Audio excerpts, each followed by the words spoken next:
Manuel, going into this year, kind of, how do you feel like about the improvements from last year into this season? I know you talked about you gaining weight. Just how do you think that's going to translate into your game this year? Oh, it's making me more explosive, more fast, and honestly, just maturing will help my game this year. I matured a lot over the offseason, found out a lot about myself, and just looking forward to it. Coach mentioned earlier that. Coach mentioned earlier that. Sit down.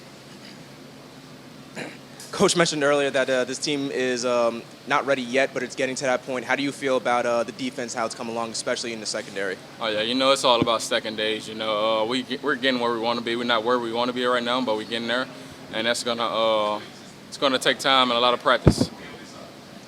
What's up, Emmanuel? What exactly were you able to do to gain weight? Were there any drastic changes to your routine? Honestly, just eating more healthy and lifting a lot of weights, and that's it, honestly. And let me ask you a little bit of an obvious question here. Joe Witt and Dan Quinn talk a lot about how the ball is life, and I think everyone here kind of understands the concept of what that means. But what are some things that they're doing to really emphasize that point to you guys? We always doing ball drills, and it means we always just going over plays, going over the playbook, honestly, just to put ourselves in position to make a play on the ball. So, yeah. When it seems like you're able to get a turnover and then for whatever reason you don't, do they let you know immediately that, hey, what you could have done to maybe have things go in your favor? Oh, yeah, they always going to go through the film and let us know what plays we should have made or what plays we can make. And they feel like if we can put our hand on the ball, we can pick it, but, yeah. Hey, Emmanuel, how does it make you feel? You got a coach that comes in and says that it's a clean slate for everybody, and you have Jonathan Allen saying everybody in that locker room has something to prove. How does that, as a player, make you feel coming into with a new coaching staff coming in like it's completely clean slate?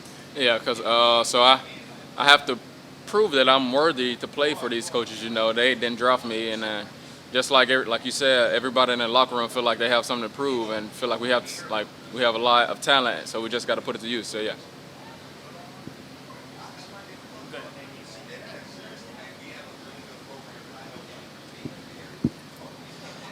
Emmanuel, we've been hearing a lot about the offensive side of the ball here in training camp, but you being a defensive back and Dan Quinn coming from the Cowboys where he used defensive backs in a unique way, is there anything that he's bringing over and you guys are seeing anything different on your defensive sets?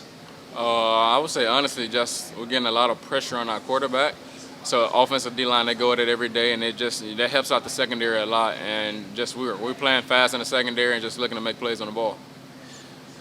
So you have Michael Davis and Noah Igbenogany in the same room as you guys. What have some of them been able to teach you over the last couple of weeks or so? Oh, they're older guys, so they've played a lot of football, and we honestly just feed off each other, just try to talk to each other about things that we've seen, and just, like I said, feed off each other. Being in the secondary room now with former Steeler William Gay, someone that's been a Super Bowl champion in this league, how have you been able to pick his brain, and how has he been able to help you refine your skills? Oh, yeah, he's always bringing the energy. He's going to always keep it real with the DBs and just let us know what we need to work on and what we're doing good. So he's a big part of our defensive room.